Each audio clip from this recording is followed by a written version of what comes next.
UK, USA, Canada.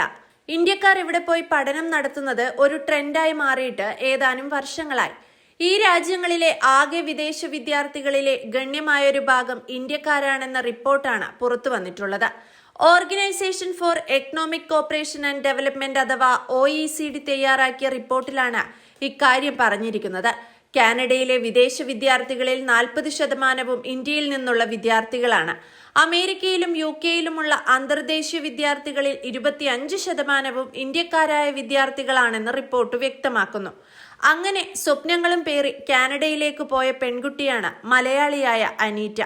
ഈ ആഴ്ച ആദ്യം ടൊറന്റോയിലെ അപ്പാർട്ട്മെന്റിൽ 25 വയസ്സുള്ള ഒരു മലയാളി സ്ത്രീയെ മരിച്ച നിലയിൽ കണ്ടെത്തിയതായി പ്രാദേശിക മാധ്യമങ്ങൾ റിപ്പോർട്ട് ചെയ്തു.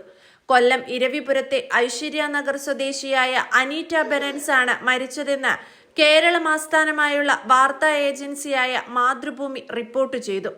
ബിസിനസ് മാനേജ്മെന്റിൽ ബിരുദാനന്തര ബിരുദം പൂർത്തിയാക്കിയ അനീറ്റ കാനഡയിലെ ഒരു ബാങ്കിൽ ജോലി ചെയ്യുകയായിരുന്നു. അസുഖബാധിതയായിരുന്നുവെന്നും മരണത്തിന് 2 ദിവസം മുൻപ് മെഡിക്കൽ അവധിയിലായിരുന്നുവെന്നും റിപ്പോർട്ടുണ്ട്.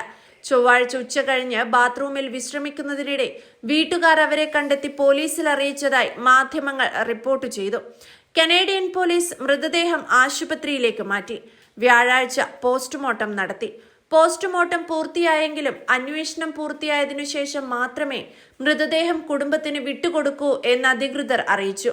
തിങ്കളാഴ്ച അനീറ്റ അമ്മ രജനിയോട് സംസാരിച്ചപ്പോൾ തനിക്ക് പനിയാണെന്ന് പറഞ്ഞിരുന്നു. ഗൾഫിൽ നിന്ന് മടങ്ങിയെത്തിയ അച്ഛൻ ബെനൻസ് അൽഫോൺസ്, വീട്ടമ്മയായ അമ്മ, +1 വിദ്യാർത്ഥിയായ ഇളയ സഹോദരൻ നിഖിൽ എന്നിവരാണ് അനീറ്റയ്ക്ക് ബന്ധുക്കളായിട്ടുള്ളത്.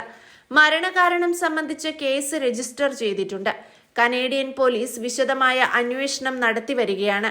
കുടുംബത്തെ സഹായിക്കാൻ അവരുടെ ഒരു കസിൻ ടൊറന്റോയിൽ എത്തിയിട്ടുണ്ടെന്ന് മാധ്യമങ്ങളിൽ നിന്നും വ്യക്തമായി. അമ്മേ, എനിക്ക് പനിയാ, ഞാൻ പിന്നെ വിളിക്കാമെന്ന് അമ്മയോട് പറഞ്ഞിട്ട് പോയ അനീറ്റയെക്കുറിച്ച് പിന്നീട് മരണപ്പെട്ടു എന്ന വാർത്തയാണ് ആ അമ്മയെ തേടിയെത്തിയത്.